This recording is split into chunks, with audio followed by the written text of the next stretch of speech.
Hi, welcome to the physics side. This is Neha Dashora. Hello everyone, आज के video में हम friction के बारे में डिस्कस करने वाले हैं. So let us begin. Force of friction, जैसा कि आपको पता है, एक अपोजिंग फोर्स होता है और ये एक ऐसा अपोजिंग सेल्फ एडजस्टिंग फोर्स है जो तभी अपियर होता है जब दो कॉन्टैक्ट सरफेसेस एक दूसरे के रिस्पेक्ट में मोशन करती हैं. फॉर एग्जाम्पल, एक ब्लॉक है जो एक सरफेस पर रखा हुआ है, ठीक है, और जैसे ही हम इस ब्लॉक को मूव करने के लिए कोई अप्लाइड एक्सटर्नल फोर्स लगाएंगे, एज सुन एज हम अपनी तरफ से अप्लाइड फोर्स लगाएंगे, उसके अगेंस्ट एक friction force automatically contact surface में लगने लगेगा. कभी कभी ऐसा होता है कि हम अप्लाइड फोर्स तो लगा रहे हैं ऑब्जेक्ट को मूव करने के लिए, पर वो सफिशिएंट अमाउंट में नहीं है. इसका मतलब हमारा अप्लाइड फोर्स ऑब्जेक्ट को मूव नहीं कर पाता है. लेकिन ऐसी सिचुएशन में भी अप्लाइड फोर्स होते हुए मोशन नहीं हो रहा है, तब भी एक फ्रिक्शन लगता है जो कहलाता है स्टैटिक फ्रिक्शन, और इसको Fs से रिप्रेजेंट करते हैं. स्टैटिक फ्रिक्शन वो फ्रिक्शन फोर्स है जो तब तक एक्ट करता है जब तक अप्लाइड फोर्स तो है लेकिन ऑब्जेक्ट का मोशन स्टार्ट नहीं हुआ है. ओके, और इसीलिए जैसे जैसे ये ग्राफ है, इसमें मैं आपको समझा रही हूं, जैसे जैसे अप्लाइड फोर्स को इंक्रीज करेंगे फोर्स ऑफ फ्रिक्शन बढ़ेगा लीनियरली O से A तक. सो जो OA है वो स्टैटिक फ्रिक्शन वाली सिचुएशन को रिप्रेजेंट कर रहा है. ग्राफ का जो पार्ट OA है वो स्टैटिक फ्रिक्शन वाली सिचुएशन को रिप्रेजेंट करता है, और ये वैल्यू स्टैटिक, और स्टैटिक फ्रिक्शन अप्लाइड फोर्स के हिसाब से बढ़ता है. इसीलिए मैंने कहा सेल्फ एडजस्टिंग फोर्स होता है. ठीक है, सो ये होता है स्टैटिक फ्रिक्शन. अब क्या हुआ, हमने अपना अप्लाइड फोर्स थोड़ा और इंक्रीज किया क्योंकि स्टैटिक फ्रिक्शन तो उसके अकॉर्डिंग बढ़ता जा रहा है. लेकिन स्टैटिक फ्रिक्शन की भी एक लिमिट होती है, लिमिटिंग वैल्यू होती है, लिमिट होती है, एक मैक्सिमम वैल्यू होती है जिसको कहते हैं लिमिटिंग फ्रिक्शन.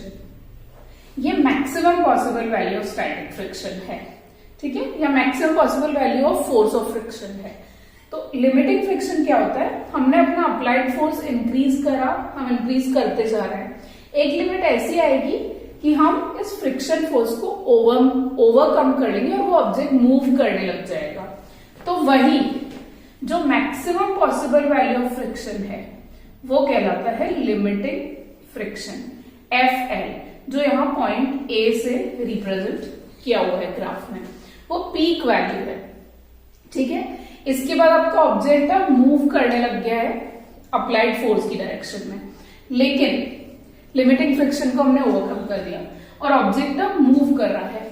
लेकिन ऑब्जेक्ट मूव कर रहा है और हमने भी अप्लाइड फोर्स लगाया हुआ है, तो यहां पर अभी भी एक फ्रिक्शन फोर्स लगता है क्योंकि अब तो सरफेसेस का रिलेटिव मोशन भी हो रहा है.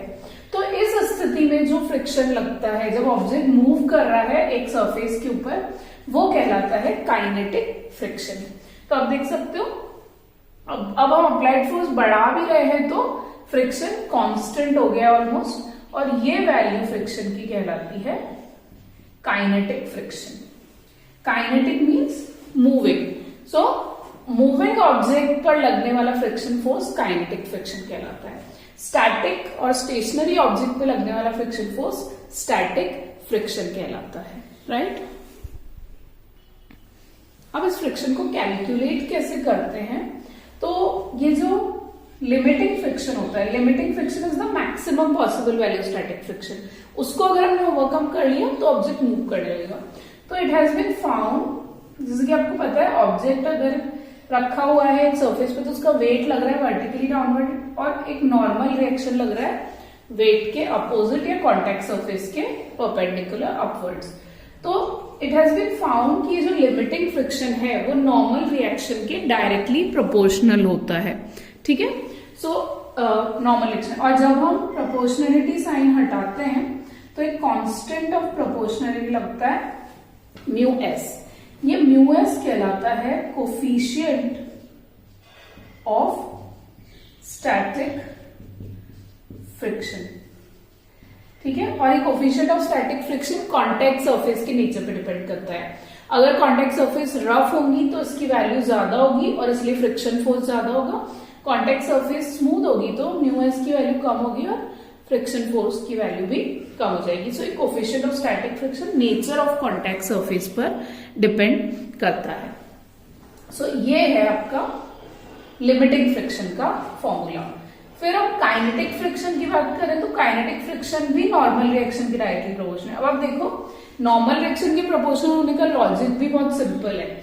जैसे हमको पता है इस डायग्राम में हम इजीली देख सकते हैं कि वर्टिकल डायरेक्शन में कोई एक्सेलरेशन नहीं है, तो वर्टिकल फोर्सेस दोनों फोर्सेस बैलेंस्ड हैं, यानी नॉर्मल रिएक्शन और वेट आपस में बराबर है। तो इस स्थिति में नॉर्मल रिएक्शन वेट के बराबर, यानी कि ऑब्जेक्ट जितना हैवी होगा उसका वेट जितना ज्यादा होगा नॉर्मल रिएक्शन उतना ही ज्यादा। और ऑब्वियसली किसी हैवी ऑब्जेक्ट को मूव करना सरफेस पे इट इज मोर डिफिकल्ट, तो हम कह सकते हैं कि ज्यादा नॉर्मल रिएक्शन ज्यादा वेट और इसलिए फ्रिक्शन भी ज्यादा है, डायरेक्टली प्रोपोर्शनल नॉर्मल रिएक्शन। इसमें भी अगर हम प्रोपोर्शनलिटी साइन हटाते हैं तो अगेन एक कांस्टेंट ऑफ प्रोपोर्शनलिटी लगता है और काइनेटिक फ्रिक्शन के केस में वो होता है कोफिशिएंट ऑफ काइनेटिक फ्रिक्शन, और ये भी नेचर ऑफ सरफेस पे डिपेंड करता है, ठीक है। तो ये हमें दोनों फ्रिक्शन को कैलकुलेट करने का फॉर्मूला मिल गया। लेकिन इन दोनों फ्रिक्शन में से जो काइनेटिक फ्रिक्शन है वो हमेशा लिमिटिंग फ्रिक्शन से कम होगा, ठीक है। या काइनेटिक फ्रिक्शन हमेशा स्टैटिक फ्रिक्शन से भी कम होगा। स्टैटिक फ्रिक्शन से कम होगा तो लिमिटिंग फ्रिक्शन तो फिर मैक्सिमम वैल्यू है। एक और रिलेशन है that static friction is less than equal to limiting friction, क्योंकि लिमिटिंग फ्रिक्शन उसकी मैक्सिमम पॉसिबल वैल्यू है और kinetic friction is always less than static friction. Kinetic friction कभी भी स्टैटिक फ्रिक्शन से बराबर या उससे ज्यादा हो ही नहीं सकता। इसका कारण है क्योंकि काइनेटिक फ्रिक्शन तब लगता है जब हमने लिमिटिंग फ्रिक्शन को ओवरकम कर लिया और अब ऑब्जेक्ट मूवमेंट में आ गया। तो मूवमेंट में आने के बाद कम रेजिस्टेंस फेस करना पड़ेगा, क्योंकि ऑलरेडी ऑब्जेक्ट ने अपना इनर्शिया ऑफ रेस्ट को ब्रेक कर दिया, इनर्शिया ऑफ रेस्ट को ओवरकम कर दिया। तो अब अपोजिंग फोर्स उतना ज्यादा नहीं है, इसलिए काइनेटिक फ्रिक्शन स्टैटिक फ्रिक्शन के कंपैरिजन में कम है, क्योंकि static friction corresponds to inertia of rest. तो वो इनर्शिया को ब्रेक करने के लिए हमें एक्स्ट्रा रेजिस्टेंस मिलता है, उसके लिए extra energy, extra work, extra force लगाना पड़ता है। सो ये था बेसिक कॉन्सेप्ट ऑफ फ्रिक्शन और मेन टाइप्स ऑफ फ्रिक्शन, और साथ ही ग्राफिकली हमने फ्रिक्शन और अप्लाइड फोर्स का रिलेशन भी समझा। आने वाले वीडियोस में मैं मैकेनिक्स बेस्ड ऑन फ्रिक्शन या फ्रिक्शन से रिलेटेड और भी केसेस लेके आने वाली हूँ। So stay tuned, that's all for today, thank you.